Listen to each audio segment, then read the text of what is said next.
Hello friends, super magic રસોઈમાં મિત્રો હું આપણું સ્વાગત કરું છું. આજે હું કારેલાના શાકની રેસીપી લઈને આવી છું મિત્રો. તો તમને ચોક્કસ મારો વિડીયો ઉપયોગી થશે. તો તમને ગમે તો લાઈક કરજો, શેર કરજો અને સબસ્ક્રાઇબ કરવાનું તો ભૂલતા જ નહીં. તો કારેલાનું શાક મિત્રો એક હું અલગ જ ટેકનિકથી, એટલે કે હું એક મેથડ અલગ જ છે. અને આ શાક એકવાર તમે બનાવશો ને તો વારંવાર બનાવશો, એટલે બાળકો પણ હોશે હોશે ખાશે એવું ટેસ્ટી થાય છે અને જરા પણ કડવું નહીં લાગે. તો હવે એના ઇન્ગ્રેડિયન્ટ તમને બતાવી દો. એમાં મેં જો 300 ગ્રામ કારેલા લીધા છે, પછી આપણે પાપડી ગાંઠિયા છે, વરિયાળી છે, તલ છે, ખાંડ છે, રૂટીન મસાલામાં જીરું, રાઈ, ધાણા જીરું પાવડર, લાલ મરચું, હળદર, હિંગ અને તેલ, મીઠું, એટલા ઇન્ગ્રેડિયન્ટ આપણે લેશું. તો આપણે બનાવવાનું ચાલુ કરીએ. તો પેલા તો આપણે કારેલા જે છે એને મેં ધોઈને એકદમ ક્લીન કરી લીધા છે. તો પેલા એને આપણે આગળ પાછળના જે એજીસ છે એ કટ કરી લેશું આ રીતે.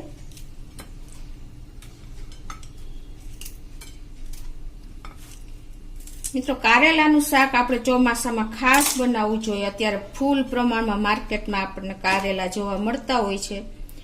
તો એના માટે જો પેલા આપણે આગળ પાછળના એજીસ કટ કરીને પછી તમારે એને આ રીતે છાલ પણ ઉપરની નથી કાઢવાની મિત્રો. આ એક એના પોષણ તત્વો જતા જ રહેશે. તમે છાલ કાઢી નાખો, બધું અંદરનો ભાગ કાઢી નાખો. તો આ રીતે આપણે ડાયરેક્ટ જ કારેલું લઈને અને આ રીતે આપણે કટ કરી લેશું. સેજ હું આ રીતે ટ્રાયંગલ શેપમાં કટ કરું છું, એટલે એનું લુક સરસ આવે છે. તમે જોઈ શકો છો આ રીતે બહુ પતલા નહીં પણ મીડિયમ એવા કટિંગ આપણે રાઉન્ડ શેપમાં, રિંગ શેપમાં કરી લેશું.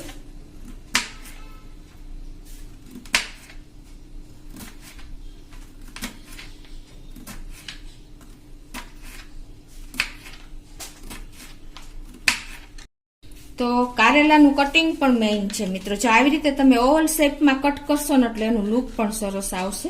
હવે આ રીતે કટ કર્યા પછી આપણે એને એક બોલમાં લઈ લેશું.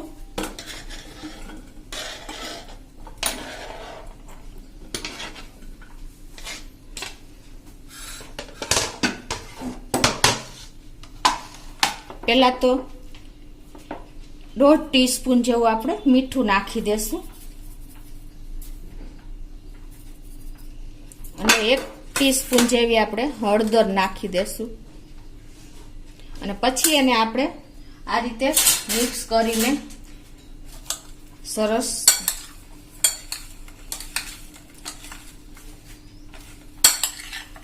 રાખી દેશું. 10 મિનિટ આપણે ઢાંકીને આ રીતે પેલા મિક્સ કરી લેશું.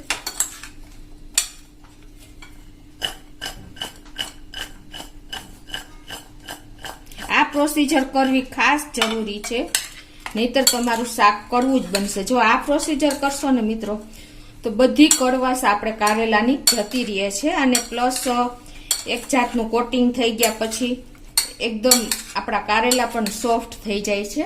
તો હવે આને આપણે ઢાંકીને 10 મિનિટ રાખી દેશું.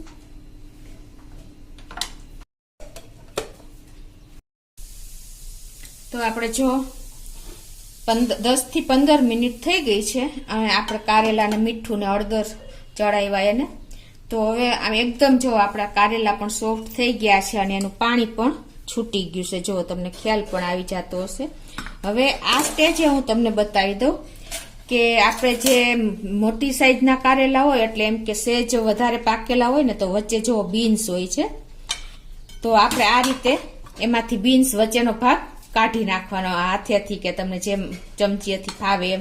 આ રીતે આપણે, કેમ કે આ બીન્સ એકદમ કડવા હોય છે અને તમને શાકમાં પણ મજા નહીં આવે. જો સોફ્ટ હોય તો કોઈ વાંધો નહીં, પણ આને હિસાબે આ મેઇન વચ્ચેનો જે ગર હોય ને એ જ કડવાશ હોય છે. તો એને આપણે આ રીતે દૂર કરી દેશું વચ્ચેથી કાઢીને. તમને ખ્યાલ આવી જતો હશે. એકદમ સોફ્ટ થઈ જાય છે મીઠું ચડાવ્યા પછી, એટલે તમારે ઇઝીલી જો આમ હાથેથી જ નીકળી જશે. અને આ રીતે તમારે કરશો ને તો ટાઈમ પણ નહીં લાગે. ઓલું વચ્ચેથી તમે કાઢવા જાશો ને પેલા કારેલામાં તો તમારે શું થશે કે કારેલું તૂટી જશે એવું થશે. અને એટલે આ મેથડ એકદમ પ્રોપર છે. જો આપણે મોટા બીન્સ છે એટલે બધા કાઢી જ નાખ્યા છે. હવે આને આપણે 2 થી 3 પાણીએ કારેલાને ધોઈ લેશું. આ રીતે 2 થી 3 પાણી આપણે ધોઈ નાખશું ને એટલે એની કડવાશ અને બધું દૂર થઈ જશે. આ રીતે આપણે 2 થી 3 પાણી ધોઈ લીધા છે. હવે આપણે ગેસ બાજુ આવશું અને ગેસ ઓન કરીને એમાં આપણે 3 ટેબલ સ્પૂન જેવું તેલ મૂકી દેશું. કેમ કે આપણે આ મસાલા વાળું શાક બનાવશું એટલે તેલ થોડુંક આપણે ચડિયાતું નાખશું. તેલ પણ પ્રોપર ગરમ થઈ ગયું છે તો હવે એમાં આપણે 1 ટીસ્પૂન આખું જીરું, 1 ટીસ્પૂન રાઈ અને 1/4 ટીસ્પૂન હિંગ અને અડધી ટીસ્પૂન જેવી આપણે હળદર નાખશું. કેમ કે આપણે કારેલામાં પણ હળદર નાખી હતી. અને હવે આપણે આ એકદમ ક્રકલ થઈ જાય એટલે આપણે જ્યાં કારેલાની રીંગ ધોઈને તૈયાર રાખી છે ને એ એડ કરી દેશું. આ રીતે આપણે રીંગ અંદર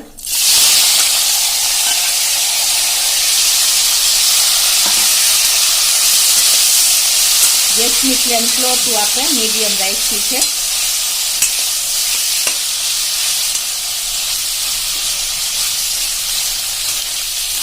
અને આ રીતે આપણે 2 થી 3 મિનિટ આપણે કન્ટિન્યુ આ રીતે ચલાવશું.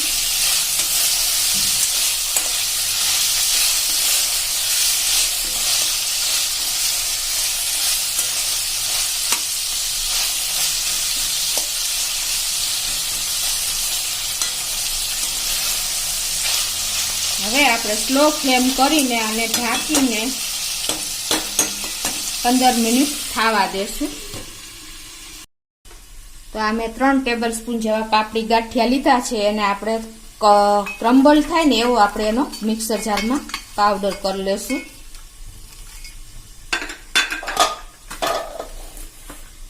અને એમાં આપણે 1 ટીસ્પૂન જેવું કાશ્મીરી લાલ મરચું નાખી દેશું.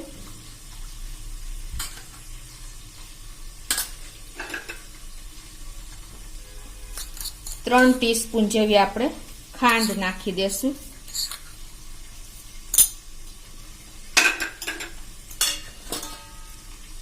બે ટીસ્પૂન જેવો આપણે ધાણા જીરું નાખી દેશું.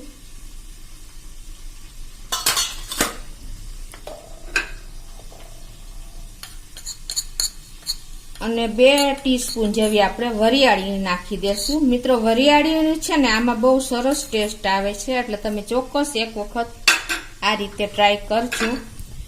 અને 2 ટીસ્પૂન જેવા આપણે તલ નાખી દેશું.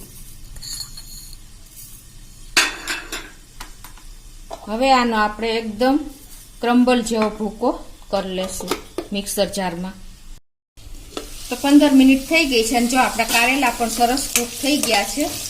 હવે એમાં આપણે જે આ ક્રમ્બલ કરેલો ભૂકો છે ને એ આમાં નાખી દેશું.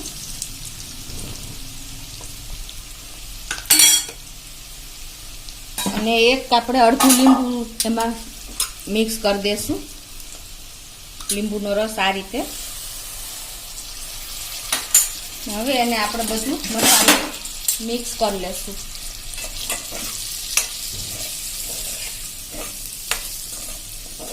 ગેસની ફ્લેમ આપણે સ્લો જ રાખશું અને આપણે આને 1 મિનિટ થવા દેશું.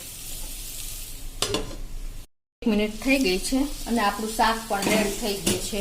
તો આપણે ગેસ બંધ કરી દેશું અને મિક્સ કરી લેશું આ રીતે. જુઓ તમે એકદમ લૂકમાં તમે મસાલા સહિત આપણું શાક બહુ ટેસ્ટી બને છે. તો એને આપણે સર્વ કરી લેશું.